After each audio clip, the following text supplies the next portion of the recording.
Welcome to Our Girl Relationships. We talk about the problems people face in their day to day lives. Let's start with the video. I can't believe my husband. He's such a jerk to do this to me. I trusted him completely, and then that a hole went ahead and cheated on me. I'm not even sure if what he did can actually be called adultery or not, but I definitely feel like crap right now. I have been considering lately if I've been overreacting and should I just let everything go. That's why I decided to write in this subreddit. I'd like public opinion on how I should approach this situation. Lately, I was missing my husband every night. He was having a busy time at work lately and often came home late. Since I had to get up early to go into work, I'm usually asleep by the time he comes home. And I get up and leave before he could even wake up. We didn't have much time to even talk, much less do anything else. So last Saturday, when we both had a day off, we were finally able to relax. I was making breakfast when my husband came out of the shower. That's when I noticed a new tattoo on his lower front side. It was in a place where you'd miss it unless the person was top naked and had his arms up. It was a weird one with skulls and butterflies and with two letters in the center. I don't know why that made me uneasy, since my husband and we both have always loved tattooing our bodies. I didn't really care about him getting another one, but something about the style of that tattoo with those initials bothered me. When I asked him when he got that particular tattoo, he told me that it was a few days ago when he went drinking with a few of his colleagues. He said that they had just completed a project and was celebrating closing the deal. They got carried away and got wasted. That's when he, in a drunk state, went to get the tattoo. He said even he doesn't know what the initials he got meant. He didn't even like the butterflies and was regretting getting the tattoo and was also thinking of getting it lasered off once it had completely healed. Since I remembered him being hammered a few nights ago, I didn't question his story and went along with it. But something was still bothering me about it, and I tried to talk about it more. But my husband dismissed it every single time. It became so bad that he completely refused to talk about it and said so to my face. He got angry and just left to get some fresh air. On Sunday, I was still thinking about his tattoo and was walking down the street. I was going to just walk around and relax a little, but then I noticed a woman on the street. Usually, I don't notice people walking around and I tend to go about my business. But the woman was wearing a very short crop top, and below it, a tattoo was clearly visible. Now, before you think I'm crazy, I'll stop you. If it was just some skulls and butterflies, I would have let that go.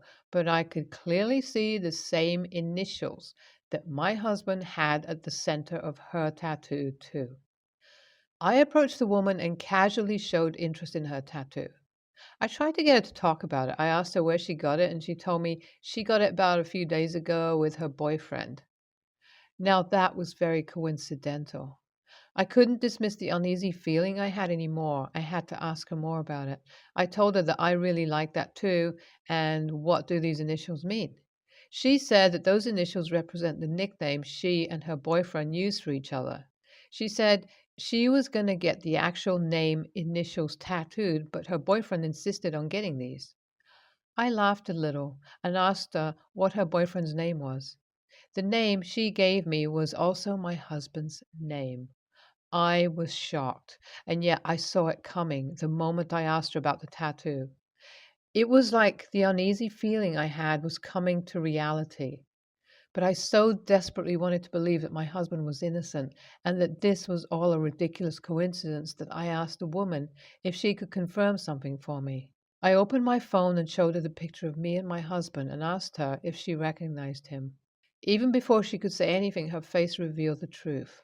I started crying and asked her if she could please verbally confirm their exact relationship. She told me that she met the guy through a project from her work and they were both interested in each other. She started dating him about a month ago. I asked her how far they had gone in their relationship. She looked at me with pity and said that they haven't crossed any lines other than kiss a little. I didn't know if I should feel a little relieved or angry at what happened. I thanked her for telling me the truth and left. When I came into the house, my husband was in the living room working on his laptop. I couldn't even look at him in the eye and just locked myself into my room. That evening, I packed a few essentials and just left the house without saying anything to him. Since then, my husband has been trying to contact me a lot, but all I've done is send him a text saying I'm staying with a friend for a while and I need some space from him. I don't know how to approach the subject. I'm completely heartbroken and still cannot believe the man I loved would cheat on me. Is it okay for me to just leave and not hear his side of the story? Should I let him explain or just ask for a divorce? I have given my situation a lot of thought and I think I'll go to my husband's place. I have decided that it was high time for me to get an upfront explanation. Even my friend told me to just talk to him and ask him what was actually going on because there's no way I was going to be satisfied with just leaving him. I'll always have regrets if I don't ask him all the things I'm curious about, and I agree with her. Although I'm certain that he did cheat on me, there are a lot of questions in my mind. He said he got the tattoo after he got drunk with his colleagues the day he finished the project. The woman said she met the guy while they were working on a project together for their respective companies. There's a possibility that she flirted with my husband first and he went along with it so that his refusal doesn't compromise the deal they had at work. Or it's entirely possible that I'm making excuses for him right now. Either way, I'd like to give him the benefit of the doubt and get his story straight from him. I'm going to go home on Saturday and I'll update here once things progress. I don't know what I was thinking when I made so many excuses in my head for my husband and his behavior. I think all I wanted was to desperately believe that I can't be one of those women who get cheated on by their husband. Last night, I came home and confronted him about everything that had happened. I told him I found this woman who had the same tattoo as him, and we got to talking because for some reason I couldn't get the thought of his new tattoo out of my head. I told him how I showed his picture to this woman, and she told me that it was her boyfriend she met during a work project. Consider my shock and my madness at finding such a big thing in such a ridiculous manner. I asked him if I left to stay with my friend because I was desperately trying to erase everything that happened, and if I could just not see his face, I won't have to confront the truth. He was silent for so long that I thought I'd go mad just by staring at his face. I knew he wasn't going to deny anything. I knew my marriage was over, even before any sound came out of his mouth. But even then, I waited to hear from him. And once he managed to speak, he just confirmed my worst truth. He told me that it was just an affair he wasn't going to continue with. It started because it was beneficial to be in a client's good graces, but the more time he spent with her, the more he fell for her. He did try to end it, but for some reason he couldn't just be upfront. He started apologizing for hurting me, and he said he was sorry I had to find out this way. He said he will end everything now that I know and we can work on our relationship. He said no matter what, he still wants to be my husband, and he begged for another chance. But I already knew that can't happen. The trust I had in this relationship is already gone. The respect I had for my husband just turned into embarrassment, and I knew I can't be with a man who I'm embarrassed of. I was raised as a strong woman, and I never go easy on people who try to beat me down. Then, why in the world will I make an exception for such a pathetic man who couldn't even control his feelings? I backed away from him. I told him that I'll be leaving for a good while now. I told him right there that our relationship is over and he'll soon be getting a lawsuit and divorce papers. At this point, we were both crying. Just because I don't want anything to do with my husband anymore, it doesn't mean that all our history together has been erased. I still love the man I married, and the loss of that person was so sorrowful that tears couldn't stop flowing from my eyes. My husband just hugged my legs and was begging me to not go and talk to him about it, but I couldn't even bring myself to let him touch me anymore. I pried him off me and I left the house. I came to the friend I was staying with and told her what happened. She had told me that I could stay at her place for as long as I need, and I don't have to worry about it. I was going to contact the lawyer this week and file for divorce. I took a few days off of work because right now I just want to mourn the loss of my marriage and the man I fell in love with. NTA, you're not the a hole here. The man who cheated on you is the one responsible for everything. I don't know why a man would get in an affair just for a project. That was such a pathetic excuse. He does not deserve your forgiveness. NTA, the coincidence of finding that woman out on the street still sounds like such an unconvincing lie. But I can't help thinking how much worse you must be feeling after finding out the truth in such a ridiculous manner. To think your relationship could end in a second just like that makes me not believe in humanity anymore. My wife, 35, female, and I, 35, male, we have been together for 7 years and married for 5. My wife is the primary bread earner in our house. We also have a 4-year-old daughter together who is more attached to me, an important part of our situation. My wife works at her dad's company and is usually gone to attend to all the business work and is only at home maximum 2 weeks a month. I am not much of a fan of it, but still support her career. As a result of her frequent absence, my daughter and I have formed a special bond with each other. A few months ago, my daughter made a drawing with just her and me, and I ended up putting it on my social media. When I put it on my social media, my wife was out of state, and when she saw it, she wasn't happy at all and called me and shouted at me, saying that I should have asked her to draw her too in it. I straight away told her she was overreacting and that please don't spoil the mood. She continues to bring it every few days. Well, yesterday in the morning, I told her to let's take our daughter to the mall, but she straight away said no, as she would be very tired because she had to go later at night to the airport and didn't want to travel anywhere right now. She had to leave post midnight. She could have rested when we would have returned. I told her I'd take her alone and she could rest. While we were talking, she said that she works her ass off and I live at her house and will be bonding with her daughter, and that it is very unfair that I get to make more memories with our daughter while spending her hard earned money. I left the house because she views me as someone who is with her for a house or her money. I don't make nearly as much as she does, but I still make enough. She makes around $300,000 and I make $105,000, which I don't think is a bad amount. But she still sees me as someone only interested in money.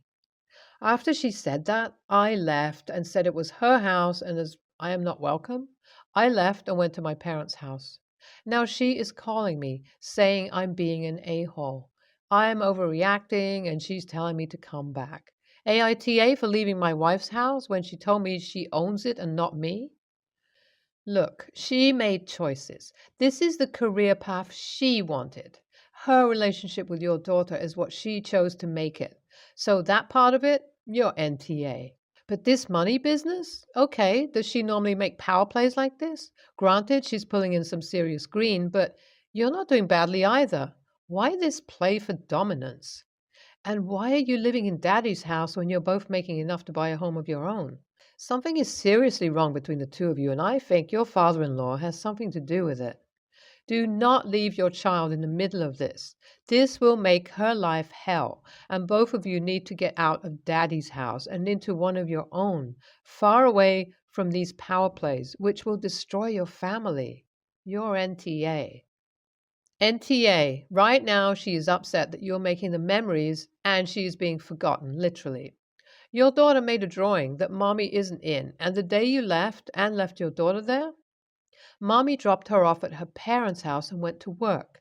It's a sad situation that she has created for herself, but she needs to understand that it isn't your fault and she has no right taking it out on you. As for the house, you pointed out that she doesn't own the house either, and maybe she needs to be reminded of that you both live in her father's house for free. You'll need counseling. Talk with her, and maybe she can pencil her family into her schedule for some counseling. I'm 24, female, 7 months pregnant with my best friend's, Hope, 23, female, baby. She couldn't carry, and since I have a 3-year-old, I offered to be a surrogate for her and her husband, Mark. 2 months ago, Hope and Mark were killed in a car accident caused by a drunk driver. I was hurt, and I decided to adopt the baby after they are born. Mark and Hope's family were okay with it since they both can't take care of the baby. I promised them that they can be at all events and be in their life. I also plan to do a photo shoot of the baby with Hope and Mark, ghost photography. My family planned a baby shower so I can get items. I invited the actual grandparents, and I was so excited to tell them the gender of their grandbaby. Have them experience a baby shower for their grandbaby. When the baby shower came, Hope's mom helped decorate and make food. She told me how excited she was to be a grandma.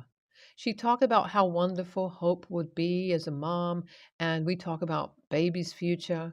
My cousin overheard and told Hope's mom that once baby is adopted, that my parents would be legally the baby's grandparents.